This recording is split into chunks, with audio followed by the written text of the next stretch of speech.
রোগ এমন একটা জিনিস যেটা মানুষকে নিঃস্ব করে দেয়, এটা যেমন একদম সত্যি কথা। আবার রোগ এমন একটা জিনিস যেটা মিথ্যে নাটক করে লাখ লাখ টাকা তার মানে অ্যাকাউন্টে ঢোকায়। এই কথাটা অন্তত তোমার মুখে মানায় না। যেমন তোমার রোগটা, মাথার ক্লটটা এখন ঘাড়ে স্পন্ডিলাইটিসে কনভার্ট হয়েছে, কারণ বুঝে গেছো ওইগুলো দিয়ে আর খেতে পারছো না। আর আজকের এই ভিডিওটা কেন করছি? কৈফিয়তের ভিডিও। কারণ তুমি কালকে বলে গেছো যে কৈফিয়ত দেবো না, কোনো কৈফিয়ত দেবো না। আমি সেই ভিডিওর থেকেই ভিডিও করব, পুরনো ভিডিওর থেকে, যেখানে কৈফিয়ত দিতে তুমি বাধ্য, এবং যেখানে কৈফিয়তের কিছু প্রশ্ন আছে, কিছু প্রশ্ন আছে। পুরনো ভিডিওর থেকে এখন থেকে ভিডিও করব, যেগুলো ওভারলুক করে গেছি, যেগুলোতে খুব ফুল ছক্কা খেলে গেছো, ফুল গেম করে গেছো, কারণ মানুষ তখন বোঝেনি তোমার সিম্প্যাথি কার্ড দিয়ে তোমার দিকে তাকিয়েছে। তোমার এই এই যে এত টানা সিরিয়ালটা, এই যে টানা ১ বছর না ২ বছরের যে সিরিয়ালটা, সেই সিরিয়ালটা মানুষ ধরতে পারেনি। মানুষ তোমার ইমোশনে মানে বয়ে গেছিল। রোগ কী জিনিস সামনে থেকে আমি দেখতে পেয়েছি, এবং তোমাদের কাছে কিছুটা তুলে দিয়েছি। হ্যাঁ, আগের যে ভিডিওটা দিয়েছি সেই ভিডিওটায় মনিটাইজেশন অফ করে ভিডিওটা দিয়েছি। কারণ খুব কাছের মানুষ আমার, সে যুদ্ধ করছে, মৃত্যুর সঙ্গে লড়াই করছে, তার অবস্থা ভালো না। কারুর যেন এরকম পরিস্থিতি যেন কারুর না হয়। সুস্থ সবল মানুষটা, একটা ম্যালেরিয়া, একটা ছোট্ট মশা তার জীবনটা কেড়ে নিতে পারে, সেই রকম একটা পরিস্থিতিতে রয়েছে। আজকেও আপডেট নিয়েছি, অবস্থা ভালো নেই।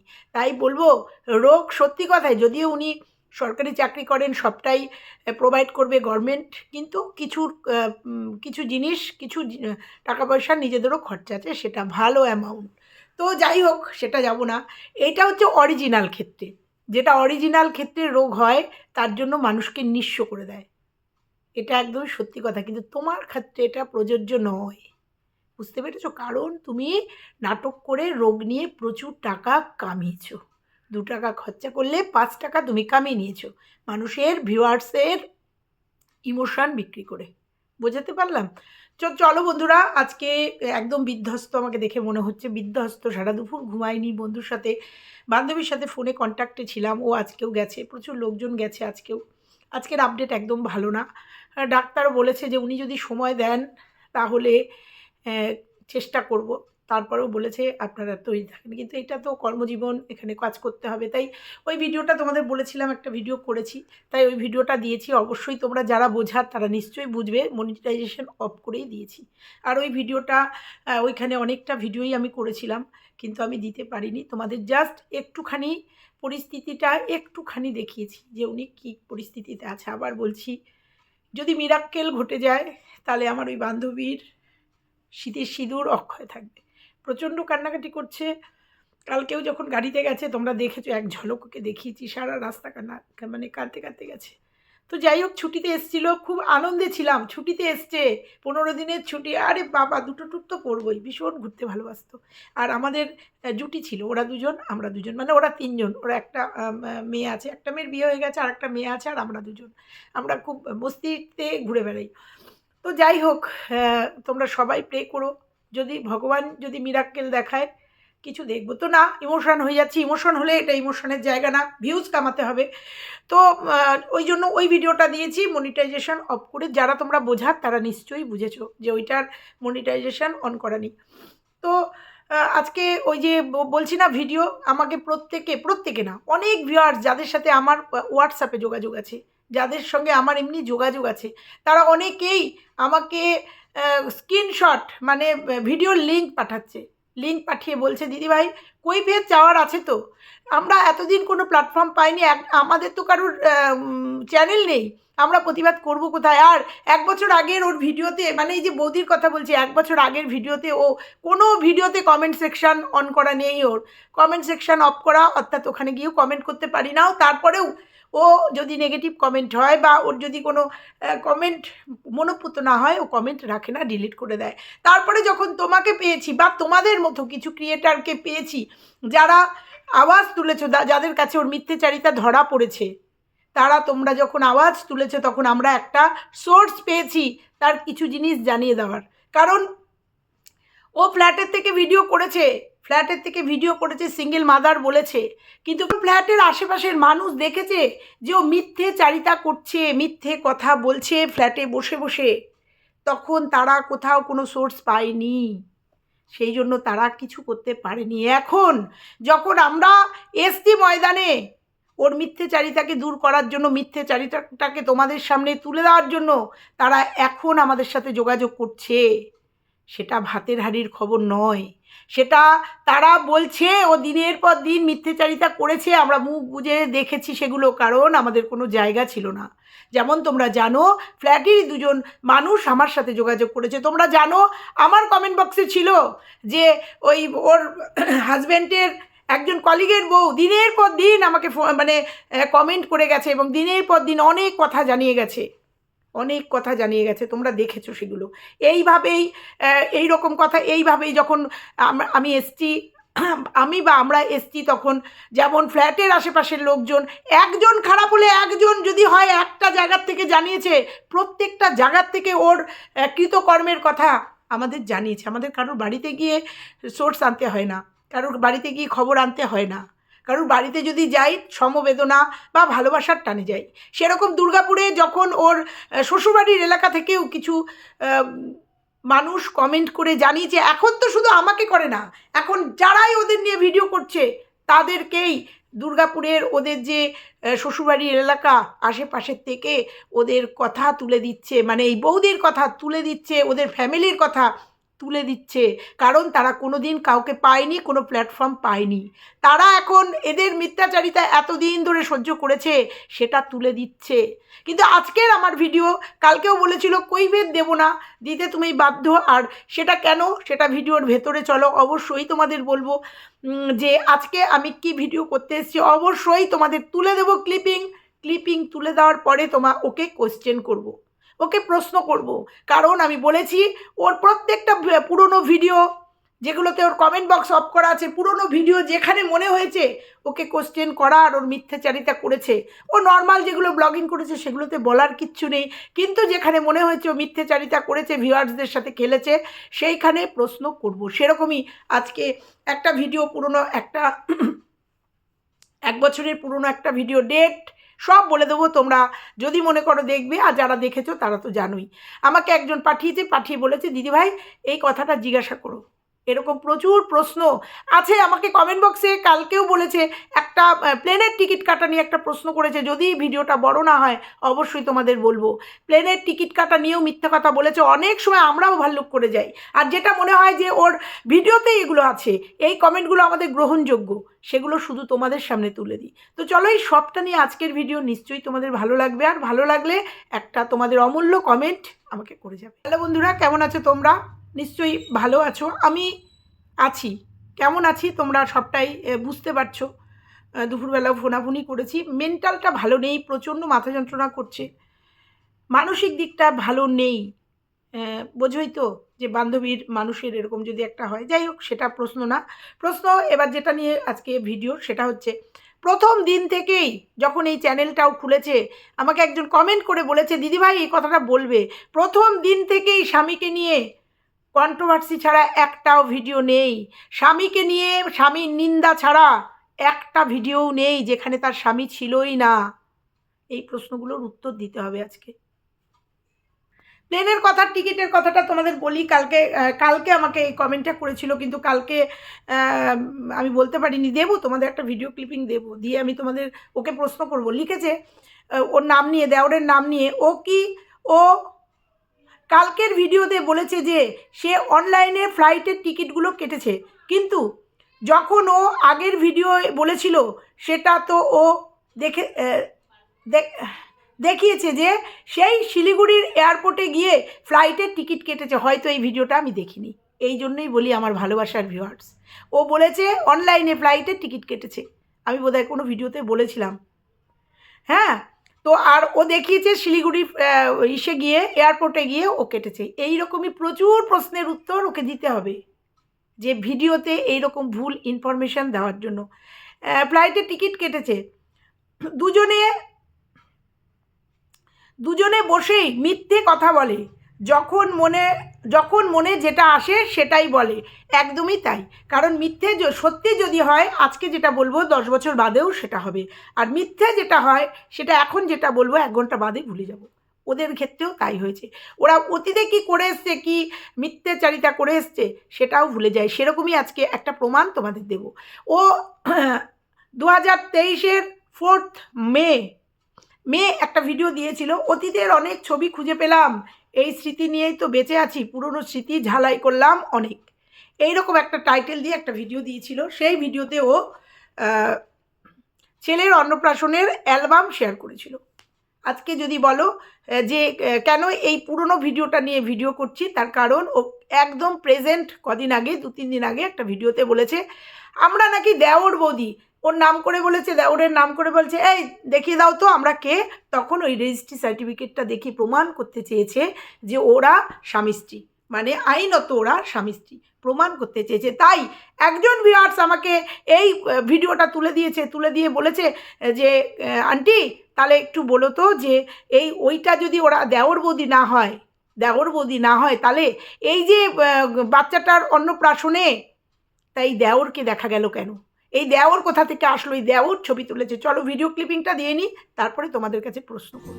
এগুলো সব যদিও বা আমার হাতে, দাদার হাতে আর প্রীতমের হাতে সব তোলা। কাকিমাকে আবার দেখে না। আর এই কটকটি রানীকে তো তোমরা চেনো, ডল। ও একজন দেখতে দেখতে চলে এসছে। কি হলো এখানে? হ্যাঁ, আর এটা হচ্ছে আমাদের পাড়ার সবাই গেছিল, সবাইকে বলা হয়েছিল, সবাই গেছিল। আবার লাস্টে হচ্ছে দেখো ডল আর মা আর আমি। হ্যাঁ, ডল কে ডল আর আমি আর মা। আচ্ছা, যেটুকু দেখানো সম্ভব হলো সেটুকুই দেখালাম, ঠিক আছে? অনেক ছবি ছিল, অনেক ছবির মধ্যে যেগুলো দেখানো সম্ভব হয়েছে সেগুলো দেখিয়েছি তোমাদের। আমার যেখান থেকে প্রশ্ন ঠিক সেইটুকু তুলে দিলাম। ওর ছেলের জন্ম, ওর বিয়ে হয়েছে 2014 সালে। ওর ছেলের জন্ম সম্ভবত 18 সালে মনে হয়, জন্মদিনের 18 সালে 24শে মার্চ, আমি যদি ভুল না হই। তাহলে হিসাব মতো 7 মাস, March April May June July August September 7 মাসে ওর অন্নপ্রাশন হওয়ার কথা। তো ও সেই ভিডিওতে দেখিয়েছে, তোমরা ভিডিওটা দেখে নিও, আমি মেনশন করে দিলাম, মানে বলে দিলাম কোন ভিডিওটা, টাইটেল বলে দিলাম, ডেট বলে দিলাম। সেই ভিডিওটার কমেন্ট বক্স অফ আছে। সেই ভিডিওটাতে ও দেখিয়েছে ছেলের অন্নপ্রাশন, যদিও অন্নপ্রাশনটা দেখিয়েছে ও ফ্ল্যাটে বসে, মানে অ্যালবামটা দেখিয়েছে ও ফ্ল্যাটে বসে, আর অন্নপ্রাশনটা হয়েছে 7 মাসের মাথায়, অর্থাৎ 2018তেই সেপ্টেম্বর মাসে 7 মাসের মাথায় অন্নপ্রাশন হয়েছে। আর অন্নপ্রাশনটা কোথায় হয়েছে অ্যালবামটা দেখলে তোমরা বুঝতে পারবে। এটাও শ্বশুরবাড়ি, মানে শ্বশুরবাড়ির এলাকায়, কারণ কথা বলেছে যে আমার বাপের বাড়ির থেকেও নিমন্ত্রণ ছিল, তারা এসছে এবং তাদের গ্রুপ ফটো দেখিয়েছে, দাদাকে দেখিয়েছে, শো আপ করেছে, দাদাকে দেখিয়েছে, মাকে দেখিয়েছে, বাবাকে দেখিয়েছে, নিজেকে দেখিয়েছে, কিন্তু একটা শ্বশুরবাড়ির মানুষকে দেখায়নি, শুধু দুজনকে দেখিয়েছে, সেটা হচ্ছে ডল আর ডলের দাদাকে। তোমরা নিশ্চয়ই এতদিনে জেনে গেছো ডলটাকে। হ্যাঁ, ওই দেওরের বোন ডল। খুব ভালোবাসা ছিল তো, মাখামাখি ছিল, খুব ভালোবাসা ছিল, এই দুজনকে দেখেছি। তাহলে এই যে অনুষ্ঠানটা হয়েছে, অনুষ্ঠানের পয়সাকে খরচা করেছে, কোথায় হয়েছিল অনুষ্ঠানটা? এত অত্যাচারিত মেয়ের এত সুন্দর করে ছেলের অন্নপ্রাশন হয়? তাহলে আমার প্রশ্ন ওখানে না, ও যদি দেওর না হবে তাহলে 5 বছর আগে, হিসাব মতো 5 বছর আগে বাচ্চাটার অন্নপ্রাশন হয়েছে। 5 বছর আগে, যেখানে তোমরা শুনতে পাচ্ছ বাচ্চাটা ছেলেটার নাম ধরে বলছে, দেওরের নাম ধরে বলছে, বুঝতে পারছো? তারা ওখানে কি করছে? তারা কি হয়, কি করে হয়?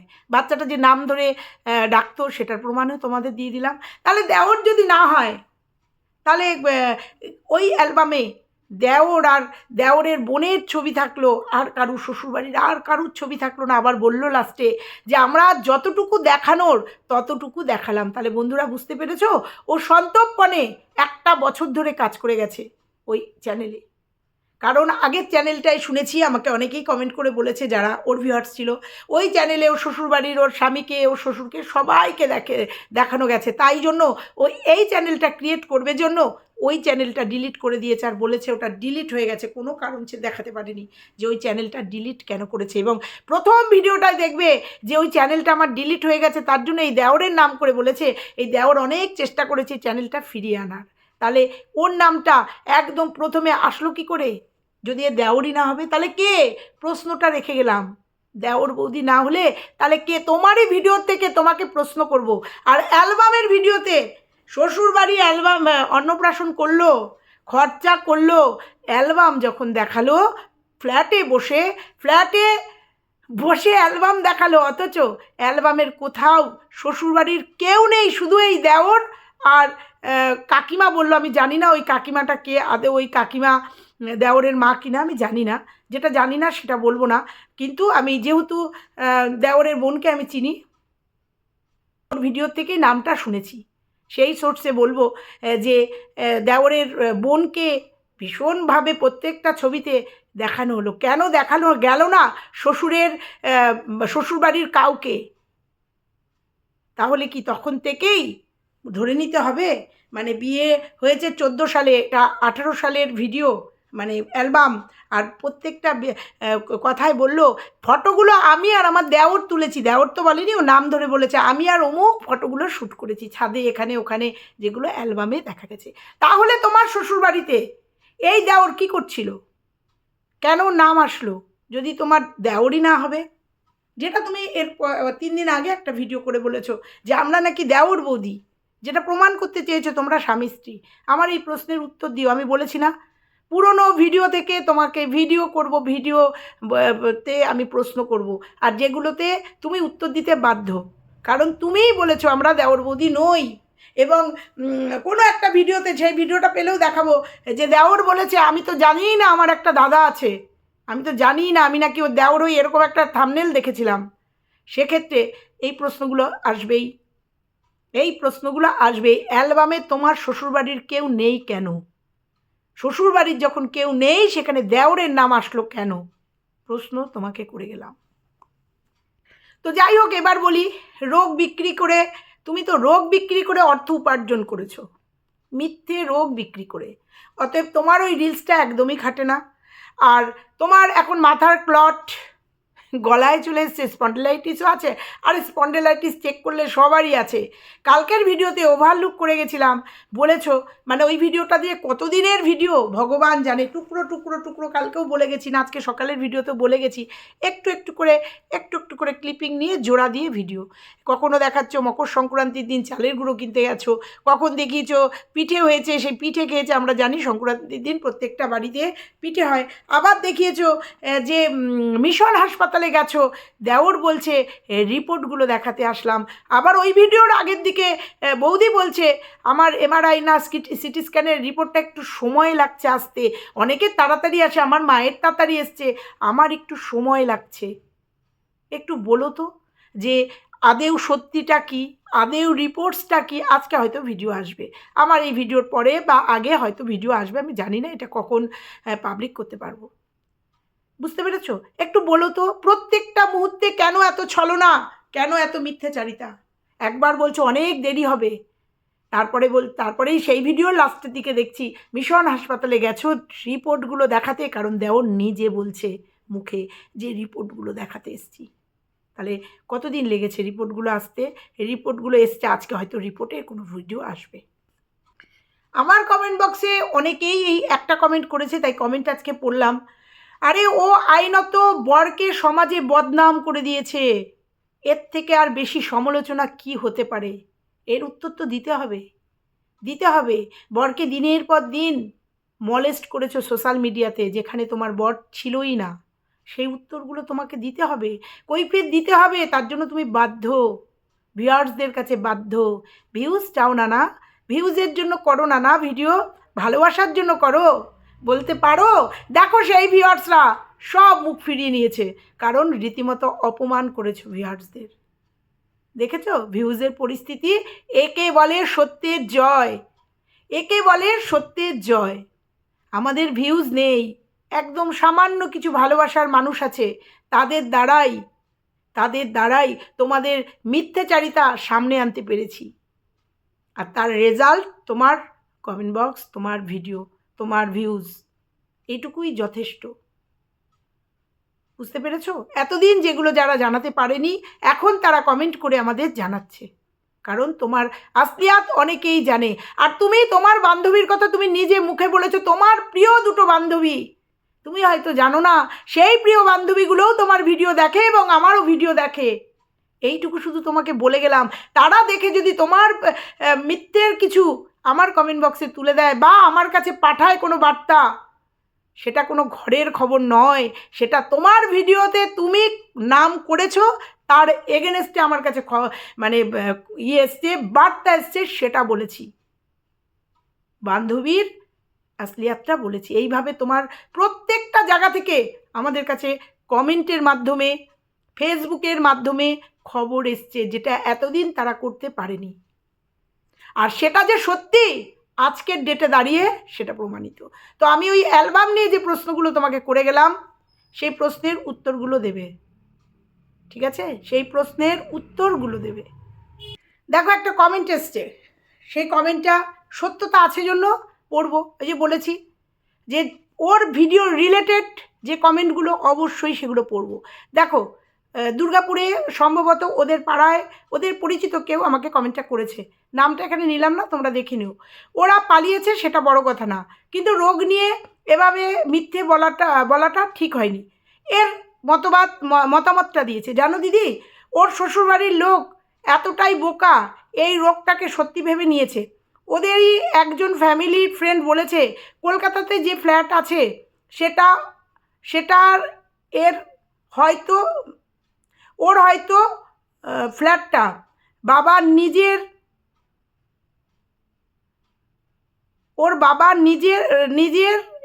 ছেলে এবং বউয়ের নামে রেজিস্ট্রেশন করেছে, তাই এত জোর দিয়ে বলছে যে ফ্ল্যাটটার 50% আছে। কারণ এই কথাটাও কদিন আগে বলেছে যে ওখানে তো তাহলে আমার হিস্সা আছে, ওখানে আমার 50-50 হিস্সা আছে। সেই জন্যই কমেন্টটা পড়লাম, হয়তো এই জন্যই আছে যে ওই ফ্ল্যাটটায় এতটাই বিশ্বাস করতো, তোমাদের বলেছি না, এতটাই ভালোবাসতো যে কোনো কিছু কেনার আগে মানে ছেলের থেকেও বৌমাকে বেশি বিশ্বাস করতো। সেই জন্য ওই ফ্ল্যাটটা হয়তো দুজনের নামে। তাই জন্য বলেছিলাম সেই দুজনের নামে হলেও প্রমাণ করতে হবে, ওয়াইফ অফ অর্ণব মণ্ডল, সেটা করতে হবে। তো আর সেই জোরেই ওই কথাটা বলেছে, আর তার জন্যই এই কমেন্ট এসছে, আর তার জন্যই আমি পড়লাম, তার জন্যই পড়লাম। হয়তো সে জানে যে এই রোগটা হয়তো তারা বিশ্বাস করেছে, হয়তো কষ্ট পাচ্ছে, হয়তো একে জানিয়েছে বা এ কোনো মাধ্যমে জানতে পেরেছে। এতটাই ভালোবাসতো যে ফ্ল্যাটটাও হয়তো দুজনের নামেই কিনেছে। আর সে লিখেছে ছেলেকে,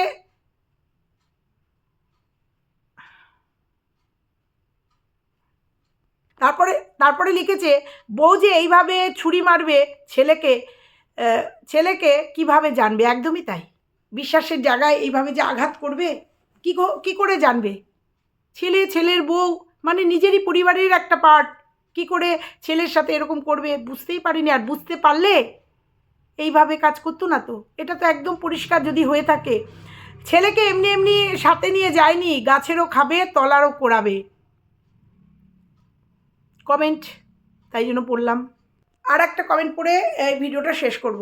যারা ক্রিমিনাল, যেমন চোর ডাকাত চিটিংবাজদের পার্সোনাল বলে কিছু হয় নাকি? আর ওরা তো নিজেরাই সব কিছু পাবলিক করেছে। এক্স্যাক্টলি, দারুণ একটা কমেন্ট। এখন কেউ যদি সেসব নিয়ে কিছু বলে সেটা পার্সোনাল অ্যাটাক করা হচ্ছে বলা হবে কেন? একদমই তাই। ও সোশ্যাল মিডিয়াতে ওর শ্বশুরবাড়ি, ওর রোগ একদম ফালা করে দিয়েছে। কেউ এতদিন বলার ছিল না, কেউ এতদিন ধরতে পারেনি, সেই জন্য ও সুন্দরভাবে অভিনয় করে গেছে। তো ও কি পার্সোনাল রেখেছে কিছু? তাহলে সেটা পার্সোনাল হবে কেন? এখন তো প্রায় সবাই জেনে গেছে যে ওরা মহা চিটিংবাজ। একদমই তাই। শেষ একটা কথা না বললেই না, যে ও তো অর্ণব বাবুকে মানে ওর হাজব্যান্ডকে দিনের পর দিন চিটিংবাজ প্রমাণ করার চেষ্টা করেছে, মাতাল চিটিংবাজ বলেছে। কখনো কি দেখিয়েছে যে ওর বর মাতাল চিটিংবাজ, মেরে ক্লট করে দিয়েছে? ওই তো এনেছে। ওর বর কি সোশ্যাল মিডিয়াতে ছিল না তো, সিঙ্গেল মাদার ছিল। তাহলে এগুলো তো প্রমাণ ওকে করতে হবে এবার। শুধু তাই নয়, একটা কমেন্ট এসছে মা বাবাকেও অপমান করতে ছাড়েনি, সেগুলো তো সব সোশ্যাল মিডিয়াতে রয়েছে। তাই এগুলো তো সোশ্যাল মিডিয়া থেকেই জেনেছি, এগুলো থেকেই সোশ্যাল করেছে, সেগুলো নিয়ে প্রশ্ন আমরা করবই। তো যাই হোক, ভিডিওটা অনেক বড় হয়ে যাচ্ছে, এখানেই শেষ করলাম। ভালো লাগলে লাইক কমেন্ট শেয়ার, চ্যানেলে নতুন হলে চ্যানেলটা সাবস্ক্রাইব করে দিও। তো চলো আজকে এ পর্যন্তই, আবার নেবানেবি ভিডিও দিক, ভিডিও টু ভিডিও আসবে, আর তার সাথে একটা করে পুরনো ভিডিওর থেকে কৈফিয়ত থাকবে। চলো টাটা।